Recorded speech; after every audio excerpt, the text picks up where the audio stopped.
ಎಲ್ಲರಿಗೂ ನಮಸ್ತೆ. ನಾನು ಡಾಕ್ಟರ್ ಗೀತಾ, ಮೈಸೂರಿನ ಸುಯೋಗ ಆಸ್ಪತ್ರೆಯಲ್ಲಿ ಕನ್ಸಲ್ಟೆಂಟ್ ಆಬ್ಸ್ಟೆಟಿಷಿಯನ್ ಮತ್ತು ಗೈನಕಾಲಜಿಸ್ಟ್ ಆಗಿ ವರ್ಕ್ ಮಾಡ್ತಾ ಇದ್ದೀನಿ.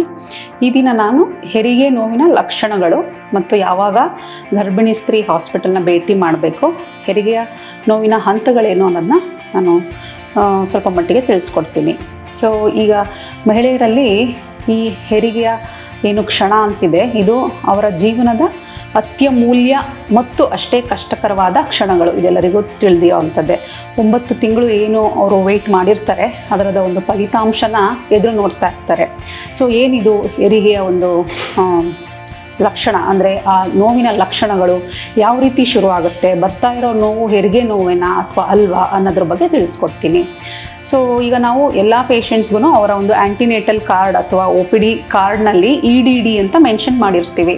ಅವ್ರು ಏನು ಲಾಸ್ಟ್ ಮೆನ್ಸ್ಟ್ರಲ್ ಪೀರಿಯಡ್ ಹೇಳಿರ್ತಾರೆ ಅದಕ್ಕೆ ಕ್ಯಾಲ್ಕುಲೇಟ್ ಮಾಡಿಬಿಟ್ಟು ಎಸ್ಟಿಮೇಟೆಡ್ ಡೇಟ್ ಆಫ್ ಡೆಲಿವರಿ ಅಥವಾ ಎಕ್ಸ್ಪೆಕ್ಟೆಡ್ ಡೇಟ್ ಆಫ್ ಡೆಲಿವರಿ ಅಂತ ಒಂದು ಏನು ಡೇಟ್ ಕೊಟ್ಟಿರ್ತೀವಿ, ಆ ಡೇಟ್ನ ನಾವು ಯೂಶ್ವಲಿ 40 ವಾರಕ್ಕೆ ಕ್ಯಾಲ್ಕುಲೇಟ್ ಮಾಡಿರ್ತೀವಿ. ಸೊ ಎಲ್ಲ ಗರ್ಭಿಣಿ ಸ್ತ್ರೀಯರು 37 ವಾರದಿಂದ 40 ವಾರದ ಅವಧಿಯಲ್ಲಿ ಬರೋವಂತಹ ಒಂದು ಪೇಯ್ನ ನಾವು ಲೇಬರ್ ಪೇಯ್ನ್ ಅಂತ ಕರಿತೀವಿ. ಇದು ನಾರ್ಮಲ್ ಟರ್ಮ್ ಅಲ್ಲಿ ಬರುವಂಥ ಒಂದು ಲೇಬರ್ ಪೇಯ್ನ್.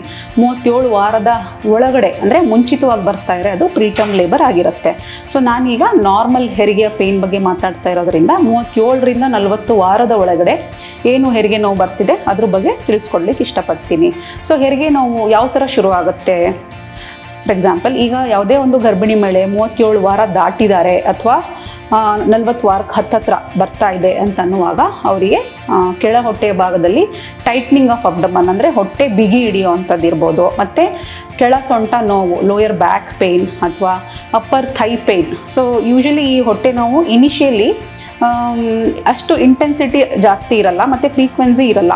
ಬಟ್ ಬರ್ತಾ ಬರ್ತಾ ಏನಾಗುತ್ತೆ, ಇಂಟೆನ್ಸಿಟಿ ಮತ್ತು ಫ್ರೀಕ್ವೆನ್ಸಿ ಎರಡೂ ಜಾಸ್ತಿ ಆಗ್ತಾ ಹೋಗುತ್ತೆ, ಅಂದರೆ ಅವಧಿ ಕಡಿಮೆ ಆಗ್ತಾ ಹೋಗುತ್ತೆ. ಫಾರ್ ಎಕ್ಸಾಂಪಲ್, ಮುಂಚೆ 1 hour ಒಂದ್ಸಲ ಪೇಯ್ನ್ ಬರ್ತಾ ಇದೆ ಅಂದರೆ ಬರ್ತಾ ಬರ್ತಾ ಪೇಯ್ನು ಅರ್ಧ ಗಂಟೆ 2 ಅಥವಾ 10 ನಿಮಿಷದಲ್ಲೇ 2-3 ಬರೋ ಅಂಥದ್ದು ಈ ಥರ ಶುರು ಆಗುತ್ತೆ.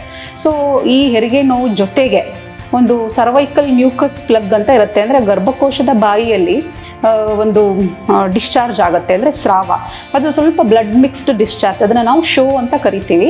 ಆ ಒಂದು ಡಿಸ್ಚಾರ್ಜ್ ಆಗುವಂಥ ಚಾನ್ಸಸ್ ಇರುತ್ತೆ. ಅದಕ್ಕೇನು ಗಾಬರಿ ಆಗುವಂಥದ್ದು ಬೇಡ, ಯಾಕಂದರೆ ಅದು ಸರ್ವಿಕ್ಸ್ ಡೈಲಟೇಷನ್ ಆಗುವಾಗ ನಡೆಯುವಂಥ ಒಂದು ಕ್ರಿಯೆ. ಇದೆರಡರ ಜೊತೆಗೆ ಅಥವಾ ಇಂಡಿಪೆಂಡೆಂಟ್ ಆಗಿ ಸಹ ಒಂದು ರಪ್ಚರ್ ಆಫ್ ಮೆಂಬ್ರೇನ್ಸ್, ಏನು ಮಗು ಸುತ್ತ ಇರೋ ಅಮ್ನಿಯೋಟಿಕ್ ಮೆಂಬ್ರೇನ್ ಒಡೆದು ನೀರು ಬರೋ ಅಂಥದ್ದು. ಸೊ ಎಷ್ಟೊಂದು ಗರ್ಭಿಣಿ ಮಹಿಳೆಯರಿಗೆ ಗೊತ್ತಿರಲ್ಲ, ಇದು ನೀರು ಹೋಗ್ತಾ ಇದೆಯಾ ಅಂತಲೇ ಹೇಗೆ ಗೊತ್ತಾಗುತ್ತೆ, ಯೂರಿನ್ ಲೀಕ್ ಆಗ್ತಿದೆಯಾ ಅಥವಾ ನೀರು ಹೋಗ್ತಿದೆಯಾ ಅಂತ. ಯೂರಿನ್ ಹೋಗೋದಾದರೆ ಅದು ನಮ್ಮ ಕಂಟ್ರೋಲಲ್ಲಿ ಇರುತ್ತೆ, we can stop urinating. But once leakage start ಆಯಿತು ಅಂದರೆ ಅದನ್ನು ಸ್ಟಾಪ್ ಮಾಡಲಿಕ್ಕಾಗಲ್ಲ, ಯಾಕಂದರೆ ಮೆಂಬ್ರೇನ್ಸ್ ರಪ್ಚರ್ ಆಗಿರುತ್ತೆ. ಹೊಡೆದಿರೋದ್ರಿಂದ ಮೆಂಬ್ರೇನ್ಸು ಇನಿಷಿಯಲಿ ಸ್ವಲ್ಪ ಸ್ವಲ್ಪ ಹೋದಂಗೆ ಅನಿಸಿ ಆಮೇಲೆ ಜಾಸ್ತಿ ಗಶ್ ಆಫ್ ಫ್ಲೂಯಿಡ್ ಬಂದಂಗೆ ಅನಿಸುತ್ತೆ. ನಿಮ್ಮ ಒಳ ಉಡುಪಿರ್ಬೋದು, ಧರಿಸಿರೋ ಬಟ್ಟೆ ಇರ್ಬೋದು, ಇದೆಲ್ಲ ಒದ್ದೆ ಆಗುವಂಥ ಸಂಭವ ನೀವು ನೋಡ್ಬೋದು. ಸೊ ಈ ನಾರ್ಮಲ್ ಡೆಲಿವರಿಗೆ ಪೇಯ್ನ್ ಶುರು ಆಗುವಾಗ ಈ 3 ಲಕ್ಷಣಗಳು ಬರ್ಬೋದು, ಇಲ್ಲ ಯಾವುದಾದ್ರೂ ಒಂದು ಪೇಯ್ನ್ ಬರ್ಬೋದು, ಇಲ್ಲ ಸರ್ವೈಕಲ್ ಮ್ಯೂಕಸ್ ಪ್ಲಗ್ ಡಿಸ್ಚಾರ್ಜ್ ಆಗಿ ಬ್ಲಡ್ ಮಿಕ್ಸ್ ಡಿಸ್ಚಾರ್ಜ್ನ ನೀವು ನೋಟಿಸ್ ಮಾಡ್ಬೋದು, ಇಲ್ಲಾಂದರೆ ಏನೋ ಪೇಯ್ನೋ ಅಥವಾ ಡಿಸ್ಚಾರ್ಜ್ ಇಲ್ಲದೇ ಸಡನ್ ಆಗಿ ನೀರು ಹೋಗುವಂಥ ಚಾನ್ಸಸ್ ಇರ್ಬೋದು. ಇದ್ರ ಜೊತೆಗೆ ಬೇರೆ ಸಣ್ಣ ಪುಟ್ಟ ಸಿಂಪ್ಟಮ್ಸ್ ಇರುತ್ತೆ. ಅದರಲ್ಲಿ ಈಗ ಪದೇ ಪದೇ ವಾಶ್ರೂಮ್ ಯೂಸ್ ಮಾಡೋಕ್ಕೆ, ಅಂದರೆ ಯೂರಿನ್ ಫುಲ್ ಆದಂಗೆ ಅನಿಸಿ ಪದೇ ಪದೇ ಯೂರಿನ್ ಹೋಗಬೇಕು ಅಂತ ಫೀಲ್ ಆಗುವಂಥದ್ದು ಇರ್ಬೋದು, ಅಥವಾ ಮೋಷನ್ ಫ್ರೀಕ್ವೆನ್ಸಿ ಜಾಸ್ತಿ ಆಗ್ಬೋದು ಕೆಲವೊಬ್ಬರಿಗೆ ಈ ಥರನೂ.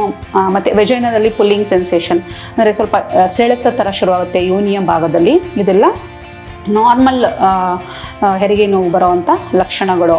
ಸೊ ಇದನ್ನು ಟ್ರೂ ಲೇಬರ್ ಪೇಯ್ನ್ ಅಂತ ಕರಿತೀವಿ. ಇದ್ರ ಬಗ್ಗೆ ತಿಳ್ಕೊಳ್ಳೋದ್ರ ಜೊತೆಗೆ ನೀವು ಫಾಲ್ಸ್ ಲೇಬರ್ ಪೇಯ್ನ್, ಅಂದರೆ ಅದೊಂದು ನಮ್ಮ ಮೆಡಿಕಲ್ ಟರ್ಮಲ್ಲಿ ಬ್ರಾಕ್ಸ್ಟನ್ ಹಿಕ್ ಕಂಟ್ರಾಕ್ಷನ್ಸ್ ಅಂತ ಇದೆ. ಅಂದರೆ 36 ವಾರದ ನಂತರ ಮಹಿಳೆಯರಲ್ಲಿ, ಗರ್ಭಿಣಿ ಮಹಿಳೆಯರಲ್ಲಿ ಹೊಟ್ಟೆ ಟೈಟನಿಂಗ್ ಆಗ್ಬೋದು, ಜಸ್ಟ್ ಲೈಕ್ ಮೆನ್ಸ್ಟ್ರಲ್ ಕ್ರ್ಯಾಂಪ್ಸ್. ಸ್ವಲ್ಪ ಅವಧಿಯ ನಂತರ ಅದು ನಾರ್ಮಲ್ ಆಗ್ಬೋದು, ಅಂದರೆ ಪೇಯ್ನೇ ಇರಲಿಲ್ವೇನೋ ಅನ್ನೋ ಹಾಗೆ ನಾರ್ಮಲ್ ಆಗಿಬಿಡ್ತಾರೆ. ವೆರಿ ಶಾರ್ಟ್ ಡ್ಯೂರೇಷನ್ ಇರುತ್ತೆ ಮತ್ತು ಪೊಸಿಷನ್ನ ಚೇಂಜ್ ಮಾಡಿದಾಗ ಆ ನೋವು ಹೋಗ್ಬಿಡುತ್ತೆ. ಇದನ್ನು ಫಾಲ್ಸ್ ಲೇಬರ್ ಪೇಯ್ನ್ ಅಂತೀವಿ. ನೀವು ಅದಕ್ಕೂ ಕನ್ಫ್ಯೂಸ್ ಆಗಿ ಎಷ್ಟೊಂದು ಜನ ಪೇಯ್ನ್ ಶುರು ಆಗಿಬಿಟ್ಟಿದೆ ಅಂತ ಬರೋರು ಇರ್ತಾರೆ. ಸೊ ನೀವು ಯಾವುದು ಟ್ರೂ ಲೇಬರ್ ಪೇಯ್ನು, ಯಾವುದು ಫಾಲ್ಸ್ ಲೇಬರ್ ಪೇಯ್ನ್ ಅಂತ ತಿಳ್ಕೊಂಡ್ರೆ ಯಾವಾಗ ನೀವು ಹೆರಿಗೆಗೆ ನಿಮ್ಮ ವೈದ್ಯರನ್ನ ಭೇಟಿ ಮಾಡಬೇಕು ಅನ್ನೋದು ಗೊತ್ತಾಗುತ್ತೆ. ಹಾಗೆ ಪೇಯ್ನ್ ಅಂತ ಬಂದಾಗ ನಾವು ಫಸ್ಟು ಪೇಷಂಟ್ ಎಕ್ಸಾಮಿನ್ ಮಾಡಿ whether she is in latent phase of labour ಅಥವಾ ಆ್ಯಕ್ಟಿವ್ ಲೇಬರ್ಲಿದ್ದಾರಾ ಅನ್ನೋದನ್ನು ತಿಳ್ಕೊಂಡು ಅವರಿಗೆ ಫರ್ದರ್ ಲೇಬರ್ ಆಕ್ಸಿಲರೇಷನ್ ಬೇಕಿದೆಯಾ ಅನ್ನೋದನ್ನು ಡಿಸೈಡ್ ಮಾಡ್ತೀವಿ. ಸೊ ಈ ಲೇಬರಲ್ಲಿ 3 ಸ್ಟೇಜಸ್ ಅಂತ ಇರುತ್ತೆ. First stage, second stage, third and fourth. So first stage ಅಂದರೆ ಏನು? ಯುಟ್ರಿನ್ ಕಾಂಟ್ರಾಕ್ಷನ್ಸ್ ಅಂದರೆ ಗರ್ಭಕೋಶದ ಒಂದು ಪೇಯ್ನ್, ಕಂಟ್ರಾಕ್ಷನ್ಸು ಶುರುವಾಗಿ ಅಲ್ಲಿಂದ ಸರ್ವೈಕಲ್ ಡೈಲಟೇಷನ್, ಗರ್ಭಕಂಠ, ಸರ್ವಿಕ್ಸ್ದು ಓಪನಿಂಗ್ ಆಗುತ್ತಲ್ಲ, full dilatation from 0 to 10 centimetre dilatation ಆಗುವಂಥದ್ದನ್ನು ಫಸ್ಟ್ ಸ್ಟೇಜ್ ಅಂತ ಕರಿತೀವಿ. ಇದರಲ್ಲಿ ಲೇಟೆಂಟ್ ಫೇಸು, ಆ್ಯಕ್ಟಿವ್ ಫೇಸು ಮತ್ತು ಇನ್ನೊಂದು ಟ್ರಾನ್ಸಿಷನ್ ಫೇಸ್ ಅಂತ ಇರುತ್ತೆ. ಲೇಟೆಂಟ್ ಫೇಸ್ ಅಂತಂದರೆ 0 to 3 ಸೆಂಟಿಮೀಟರ್, ಅಂದರೆ ಇನ್ನೂ ಏನೂ ಓಪನ್ ಆಗಿಲ್ಲದೆ ಗರ್ಭಿಣಿ ಸ್ತ್ರೀ 3 ಸೆಂಟಿಮೀಟ್ರ್ ತನಕ ಅದನ್ನು ಇನಿಷಿಯಲ್ ಫೇಸ್ ಅಂತೀವಿ, ಮತ್ತು ಅಥವಾ ಲೇಟೆಂಟ್ ಫೇಸ್ ಅಂತ ಕರಿಬೋದು. ಇಲ್ಲ ಆ್ಯಕ್ಟಿವ್ ಫೇಸ್ ಅಂದರೆ 4 to 7 ಸೆಂಟಿಮೀಟರ್ ಆ್ಯಕ್ಟಿವ್ ಲೇಬರ್ಲಿದ್ದಾರೆ ಅಂತೀವಿ. 7 ಸೆಂಟಿಮೀಟರ್ ನಂತರ ಫುಲ್ಲಿ ಡೈಲಟೇಷನ್ ತನಕ ಟ್ರಾನ್ಸಿಷನ್ ಫೇಸ್ ಅಂತೀವಿ. ಇದು ಮೊದಲನೆಯ ಪ್ರೆಗ್ನೆನ್ಸಿಯಲ್ಲಿ ಈ ಫಸ್ಟ್ ಸ್ಟೇಜ್ ಆಫ್ ಲೇಬರ್ ಬಂದು 12 to 18 ಅವರ್ಸ್ ತನಕ ಟೈಮ್ ತೊಗೊಳ್ಬೋದು.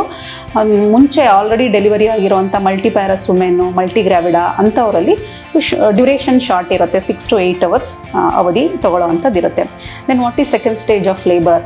ಸರ್ವಿಕ್ಸ್ ಫುಲ್ ಡೈಲಟೇಷನ್ ಆಗಿರೋದ್ರಿಂದ ಹಿಡಿದು ಮಗುವಿನ ಜನನನ ತನಕ ಆಗುವಂಥ ಒಂದು ಅವಧಿ ಇದೆಯಲ್ಲ, ಅದನ್ನು ನಾವು ಸೆಕೆಂಡ್ ಸ್ಟೇಜ್ ಅಂತ ಕರಿತೀವಿ. ಇದು ಪ್ರೈಮಿ ಅಂದರೆ ಫಸ್ಟ್ ಪ್ರೆಗ್ನೆನ್ಸಿಲಿ 2 ಅವರ್ಸ್, ಮತ್ತು ಮುಂಚೆ ಆಲ್ರೆಡಿ ಡೆಲಿವರಿ ಆಗಿರೋವಂಥ ಮಲ್ಟಿಗ್ರಾವಿಡಾದಲ್ಲಿ 1/2 an hour to 1 hour ತೊಗೊಳ್ಬೋದು. What is third stage of labour? ಮಗು ಜನನದ ನಂತರದಿಂದ ಪ್ಲಾಸೆಂಟಲ್ ಡೆಲಿವರಿ, ಅಂದರೆ ಈಗ ಕಸದ ಡೆಲಿವರಿ ಆಗೋ ತನಕ ಇದನ್ನು ಥರ್ಡ್ ಸ್ಟೇಜ್ ಆಫ್ ಲೇಬರ್ ಅಂತ ಹೇಳ್ತೀವಿ. ಯೂಶಲಿ ಇದು ವಿತಿನ್ 15 to 20 minutes, ಪ್ರೈಮಿ ಆಗಿರ್ಬೋದು, ಮೊದಲನೇ ಪ್ರೆಗ್ನೆನ್ಸಿ ಆಗಿರ್ಬೋದು, ಅಥವಾ ಇದು ಮುಂಚೆ ಮಲ್ಟಿಗ್ರಾವಿಡಾ ಇರ್ಬೋದು, ಅವರಿಗೆ ಅವಧಿ ತೊಗೊಳ್ಳೋವಂಥದ್ದು ಯೂಶಲಿ ಎಷ್ಟು ಸಮಯ. ಸೊ ಈ ಒಂದು 3 ಸ್ಟೇಜ್ಗಳಲ್ಲೂ ನಾವು ಮದರ್ನ ಮತ್ತು ಮಗುನ close maternal and foetal monitoring, labour ರೂಮಲ್ಲಿ ನಾವು ಅವರಿಗೆ ಕಂಟಿನ್ಯೂಸ್ ಮಾನಿಟ್ರಿಂಗ್ ಮಾಡಿ ನಾವು ನಾರ್ಮಲಿಂದ ಏನಾದ್ರು ಡಿವಿಯೇಷನ್ಸ್ ಆಗ್ತಾ ಇದೆಯಾ ಅಥವಾ ನಾರ್ಮಲೇ ಇದೆಯಾ ಅನ್ನೋದನ್ನು ನಾವು ತುಂಬ ಎಚ್ಚರಿಕೆಯಿಂದ ನೋಡ್ಕೊಳ್ಬೇಕಾಗತ್ತೆ. ಆಮೇಲೆ what is the fourth stage after delivery of the baby. ತಾಯಿನ ನಾವು ಲೇಬರ್ ರೂಮಲ್ಲಿ 1 to 2 hours ಅಬ್ಸರ್ವೇಷನ್ ಮಾಡ್ತೀವಿ. ಏನಕ್ಕೆ ಈ ಅಬ್ಸರ್ವೇಷನ್ ಇಂಪಾರ್ಟೆಂಟು? ಯಾಕಂದರೆ ಅವ್ರು ಬ್ಲೀಡಿಂಗ್ ಆಗ್ತಾ ಇರೋದು ಪೋಸ್ಟ್ ಡೆಲಿವರಿ ನಾರ್ಮಲ್ ಇದೆಯಾ, ಯೂಟ್ರಸ್ ಚೆನ್ನಾಗಿ ಕಾಂಟ್ರಾಕ್ಟ್ ಆಗಿದೆಯಾ, ಮತ್ತು ಅವರ ಒಂದು ವೈಟಲ್ಸಲ್ಲಿ ಏನಾದ್ರು ಏರುಪೇರು ಆಗ್ತಾ ಇದೆಯಾ ಅನ್ನೋದನ್ನು ನಾವು ನೋಡಬೇಕಾಗತ್ತೆ. ಅದ್ರ ಜೊತೆಗೆ ಆ ಸ್ಟೇಜಲ್ಲಿ ಮಗುವನ್ನು ತಾಯಿ ಹತ್ರ ಕೊಟ್ಟು ಸ್ಕಿನ್ ಟು ಸ್ಕಿನ್ ಕಾಂಟ್ಯಾಕ್ಟ್ ಮಾಡಿ ಬ್ರೆಸ್ಟ್ ಫೀಡಿಂಗ್ಗೆ ಎನ್ಕರೇಜ್ ಮಾಡುವಂಥ ಅವಧಿ. ಇದು fourth stage of labour. So ಎಲ್ಲ ಗರ್ಭಿಣಿ ಸ್ತ್ರೀಯರು ನಿಮ್ಮ ಒಂದು ಹೆರಿಗೆ ನೋವಿನ ಲಕ್ಷಣನ ಮುಂಚಿತವಾಗಿ ತಿಳ್ಕೊಂಡಿರೋದ್ರಿಂದ, ಹಾಗೂ ಅದರ ಅವಧಿ ಎಷ್ಟು ಇರುತ್ತೆ ಅನ್ನೋದ್ರ ಬಗ್ಗೆ ನೀವು ಸ್ವಲ್ಪ ಮಟ್ಟಿಗೆ ಜ್ಞಾನವನ್ನು ಅರ್ತಿರೋದ್ರಿಂದ ನೀವು ಮೆಂಟಲಿ ಸ್ಟ್ರಾಂಗ್ ಆಗ್ಬೋದು. ಅಂದರೆ mentally you will be like ready, ಇಷ್ಟು ಪೇಯ್ನ್ ಇರುತ್ತೆ, ಇದನ್ನು ತಡ್ಕೊಳ್ಬೇಕು ನಾನು, ಮುಂಚೆನೇ ನನಗೆ ವೈದ್ಯರು ತಿಳಿಸಿದ್ದಾರೆ ಅನ್ನೋವಂಥ ಒಂದು ಧೈರ್ಯ ಇರುತ್ತೆ.